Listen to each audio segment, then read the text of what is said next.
Welcome back for another school year. As the Assistant Superintendent for Instruction, I'm excited to kick off another great year. Each year we make improvements to our program. We update our curriculum, revise assessments, and identify the best teaching practices. The Rush-Henrietta administrators, teachers, and support staff are committed to ensuring that our students receive a quality education that prepares them for college and career readiness. For these reasons, Rush-Henrietta is a great place to learn and a great place to work. Over the last 3 years, we have embraced the ELA and Math Common Core learning standards. Our students are reading complex text and using higher level thinking skills to analyze and infer. In writing, our students are engaging in much more rigorous writing tasks, using consistent strategies across the grade levels and content areas.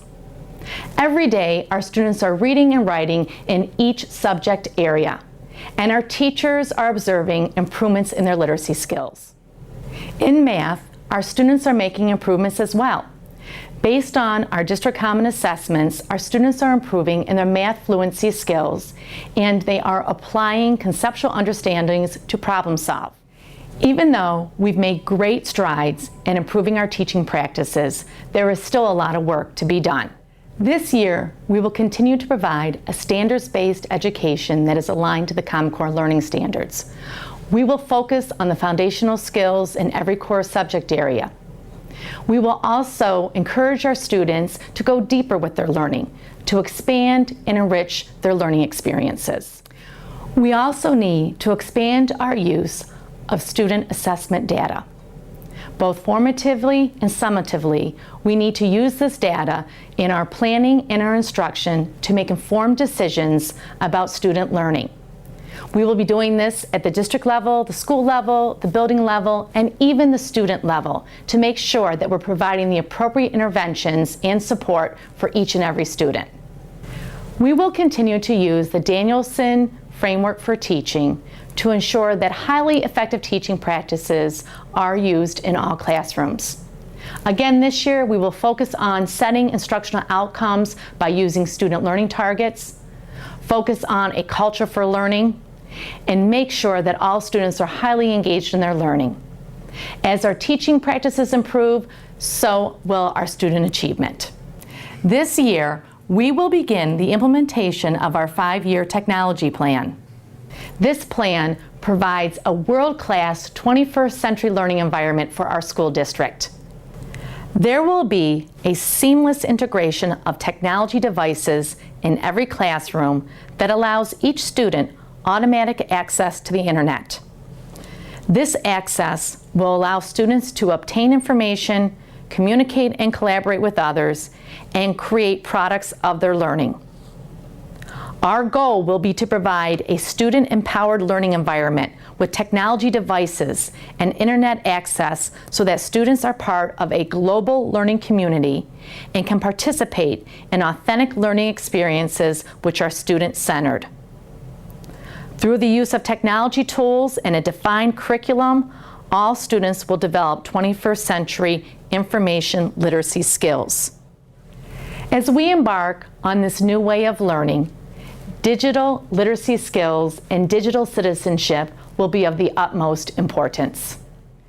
We have recently acquired our very own Rush-Henrietta Google domain within the Google Education Cloud. This will provide our staff members and students access to their Google Drive from any place, anywhere, at any time. Our new cloud-based system, Google Apps for Education, is available for all students and staff this school year. Throughout the year, everyone will learn various Google applications to use for word processing, presentation tools, group sharing, synchronized calendars, assessments, discussions, and many more depending on each individual's interest and needs. Together, as a team, we are prepared to embrace this challenging and exciting work. I'm looking forward to this upcoming school year, and most importantly, I'm looking forward to working with each one of you.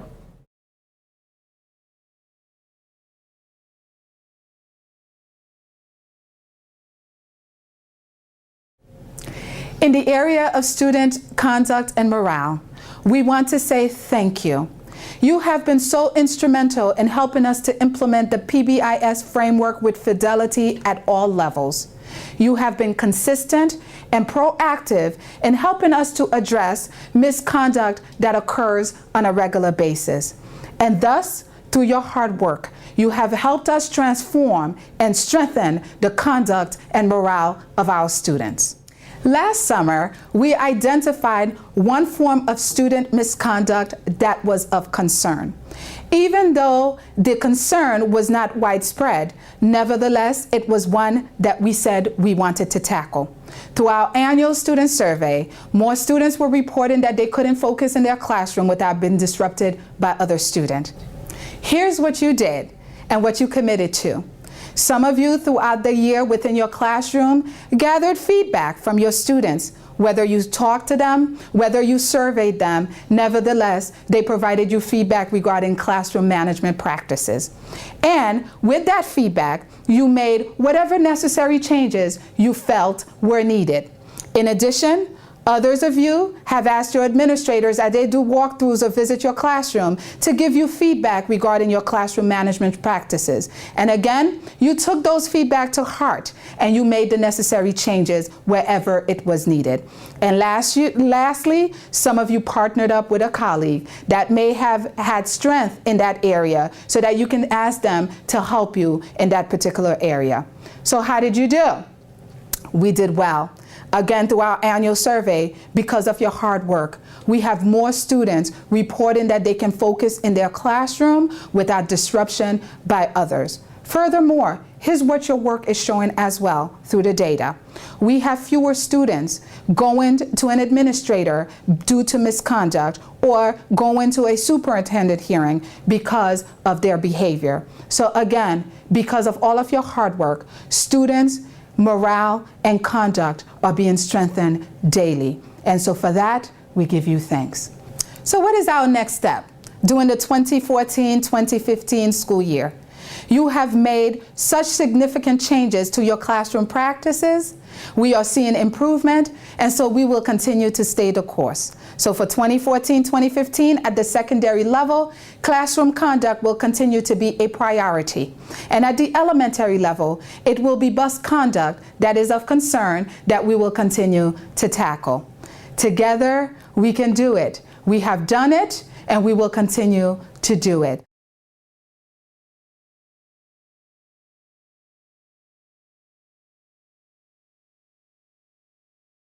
In the area of organizational development, we have much to celebrate this year.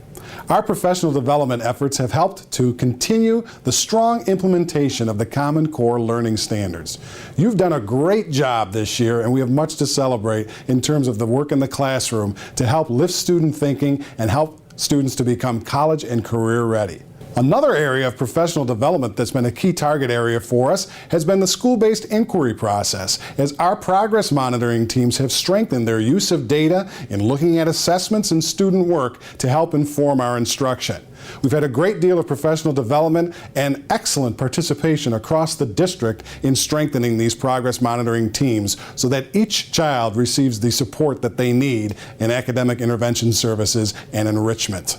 In all of these venues, the use of instructional coaches has enhanced our practice and helped us to develop our skills at instruction and planning.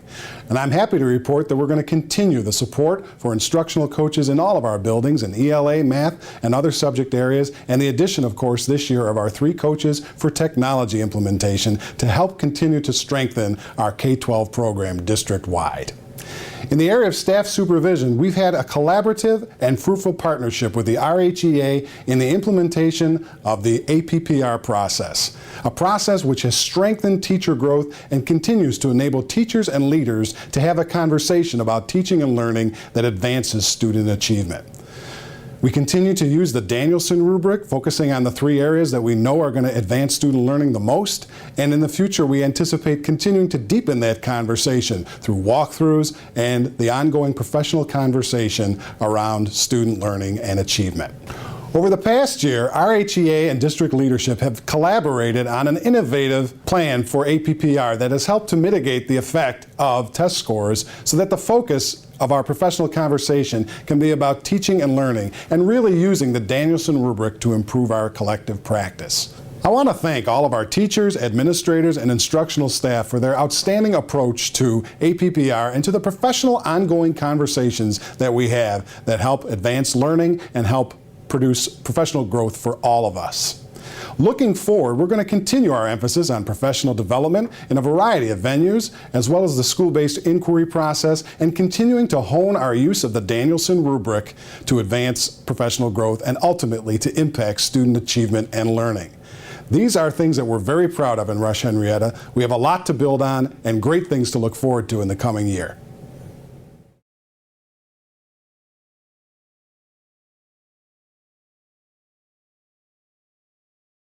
School operations and the business office would like to welcome everyone back for a new school year. A lot of folks have been very busy over their summer getting ready for this day. Some of the highlights of what we have been doing are as follows. Information Technology Services has increased their base of personal computers by over 1,000 devices. This includes LearnPads at the elementary levels and a Chromebook for every 7th grader. This year, they'll be working on a student management system transition as we begin the migration to School Tool for next year. You may notice 2 new propane buses this year as the Transportation Department explores the greener, cleaner technology. Bus routes to over 80 different schools had to be planned, and changes are coming as we speak, so please be patient with us. Food Services has been working hard on complying with the new federal nutritional mandates, which greatly reduce the amount of sodium allowed as well as the portion sizes. Facilities have been very busy over the summer. You'll notice the gleaming floors in your buildings along with the cleaning and room prep that has gone on over the summer to get ready for the first day of school. NGA has a newly renovated art room, and Leary had a classroom added over the summer. In addition, coming up this school year will be a new phone system as we replace the current phone system which was installed over 25 years ago. Offices will have new digital handsets, and everyone will be assigned a phone that will have the capacity to have unified messaging, which will automatically send voicemail messages to your email account. The Phase 3 building project is also going to be completed this year. Phase 3 was a result of a decade-long capital improvement project that started with the construction of the TOC, saw the renovation of the Berger and Roth middle schools, construction of the new administration building and board conference room, which was recently completed, and culminates with the senior high school projects. We hope you are as excited as we are about all of these improvements. They are part of the RH Advantage.